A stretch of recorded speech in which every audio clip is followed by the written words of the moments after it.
নমস্কাৰ প্ৰিয় বন্ধু বান্ধৱীসকল, সৰ্বপ্ৰথম মোৰ জ্ঞানজ্যোতি চেনেলত আপোনালোকক স্বাগতম জনাইছোঁ। আজি আকৌ এটা নতুন ভিডিঅ'তে মই আপোনালোকৰ ওচৰলৈ আহিছোঁ।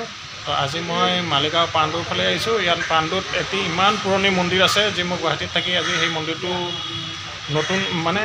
নতুনকৈ দেখা পোৱা বুলি ক'লোঁ। ফাৰ্ষ্ট টাইম দেখা পাইছোঁ। যেনে 1947 চনত স্থাপিত হোৱা মন্দিৰ, য'ত ভাৰত স্বাধীন হোৱাৰ আগৰ মন্দিৰ আৰু হৰগৌৰী মন্দিৰ।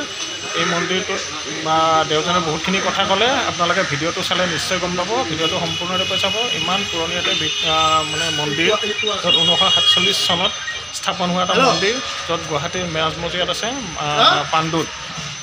তো এই মন্দিৰটোৰ গোটেইখিনি মই দৃশ্য আপোনালোকক দেখুৱাম আৰু দেওৰ সৈতে কথা পাতি গোটেইখিনি কথা আপোনালোকক মই কৈ আছোঁ। এখন মন্দিৰ পাণ্ডু বজাৰ, 1947 চনৰ মন্দিৰ। দিনৰ আগৰ কোৱা, য'ত 1947 চনৰ আগৰ কোৱা এটা ইমান পুৰণি কোৱা, ইমান গুৱাহাটীৰ মাজমজিয়াত আছে, য'ত আমি দৃষ্টি নপৰে। তো আজি মই প্ৰথমবাৰ মা আৰু প্ৰভুৰ দৰ্শনৰ আহিলোঁ।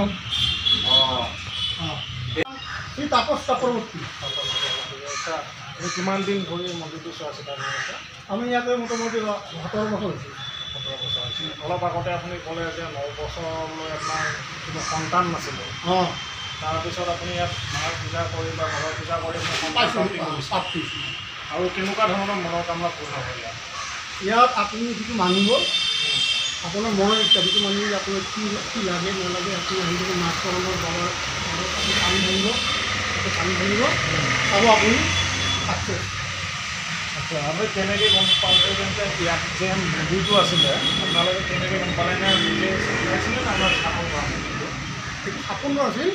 আমিতো বেলেগৰ দোকানৰ লগত আগত আছিলোঁ। যেতিয়া মোৰ মা মাৰা গৈছে, তেতিয়া 1 বছৰ কাগজটো থাকে না, তেতিয়াতো কৰা পৰা নাই। তাৰপিছত 1 বছৰ পিছতে আমাক ইয়াত আনিছে। ইয়াতে দৰমহা আছিল 500 টাকা। আচ্ছা, পুৰা জংঘল, আচ্ছা আচ্ছা। কোনো গেট ফেট কোনো একো নাছিল। এটা মাৰ এটা ৰিলেশ্যন আছিল। আচ্ছা, তেতিয়া মানে আপুনি অহাৰ আগৰ পৰাই মানে ইয়াত আছিলে, মন্দিৰটো আছিলে আগৰ পৰাই? তাৰ আগতে এইটো আপুনি 2004 আপোনাৰ কামাখ্যাৰ পৰা দখল কৰিব কাৰণে ৰাখিলোঁ। আচ্ছা, বহুত গণ্ডগোল চণ্ডগোল হৈছে। পুলিচ আহি কৰি তাক কৰি তাৰপিছত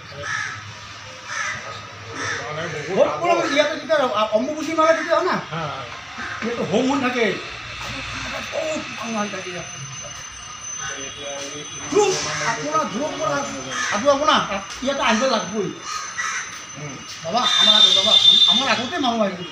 আজি মোটামুটি 100 বছৰৰ ওপৰত এটা 99 ইয়াৰ সাধু এটা কামাখ্যাত আহে।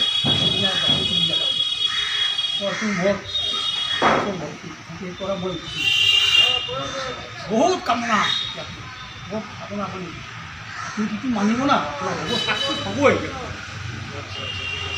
আৰু এই গছডালৰ বিষয়ে ক'লে যে গছডালৰ কি আছে বুলি ক'লে বট আৰু অসত্য মানে এডালটো বট, এইটো সেইটো শিৱগুৰি, যিটো একেলগে থাকে না হৰাগুৰি আমি শুনো একদম। শনিবাৰ মংগলবাৰ আপুনি আহি কিনে পানী ধৰিব। যদি আপোনাৰ গ্ৰহ যদি কোনো থাকে, ৰবিবাৰ বা বুধবাৰত আহি কিনে ধৰিব। দুডাল গছ থাকে বুলি ক'লে, এডাল বট গছ আৰু এডাল কি বুলি ক'লে অসত্য। মানে এতিয়া কোনডাল পাত, এইটো বট, এডালটো বট গছ আমি গম পাইছোঁ। এইটো যে আপোনাৰ আছিল না, এই যে অসত্য ৰাস্তা সেইবিলাক বিল্ডিং বনাইছে, তাক কাটি দিছে। আচ্ছা, সেইফালে তেওঁ কাটি দিলে ন? ওই যে অসত্য গাছ একটা শিকড়ের পৰা উঠিছে। এই পিড়ি থাক না, একটা শিকড়েৰ পৰা উঠিছে। শিকড়েৰ পৰা গাছটো চাহ কাটি ওই অশোক গছ এডাল না? এটা আপোনাৰ লাগে না, এডাল অশোক গছ আপোনাৰ পিৰিয়ড যে হয় জানে গাছটো মানে আহঁত গছডাল আৰু আহঁত গছ। আপোনালোকে অশোক গছ বুলি কয়, আমি আহঁত গছ বুলি কওঁ। শিৱগুৰি শিৱগুৰি মা বিপদ নাছিলে, মা বিপত্তাৰিণী মা দুৰ্গা। মা দুৰ্গা ন? মানে শনিবাৰ মংগলবাৰে আহিব লাগে ন? এই বদমগুৰি অঁ, এইফালে বজাম বৰ্তমান জয় হনুমান।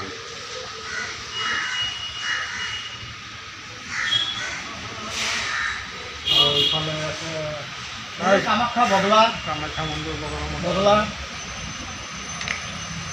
সেইটো যে আপোনাৰ কাৰিকৰী কৰিছিল, এটা সাধু আছিল ইয়াতে আমাৰ আগতে, বহুত আগতে। হয়, সেই গোটেই হাতত কাৰিকৰী কৰিছিল। নিজে বনাইছে ইয়াতে ঝুলন পূজা হয় এই কথা বেছি ঝুলন পূজা হয় আপোনাৰ ঝুলন টাইমত ঝুলন পূজা পাতে অঁ ক'ব মন্দিৰৰ নামটো কি বুলি ক'লে?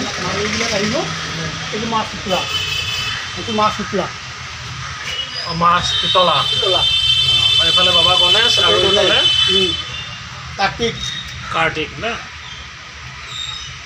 চব নিজেৰ হাতে কাজ কৰে কৰে নিয়েছে অঁ বঢ়িয়া আছে হৰগৌৰী মন্দিৰ না কিমান চনত বুলি ক'লে এইটো? 1947 চনত মানে ভাৰত স্বাধীন হোৱাৰ আগৰ আৰু আগতো মন্দিৰ তাৰপিছতো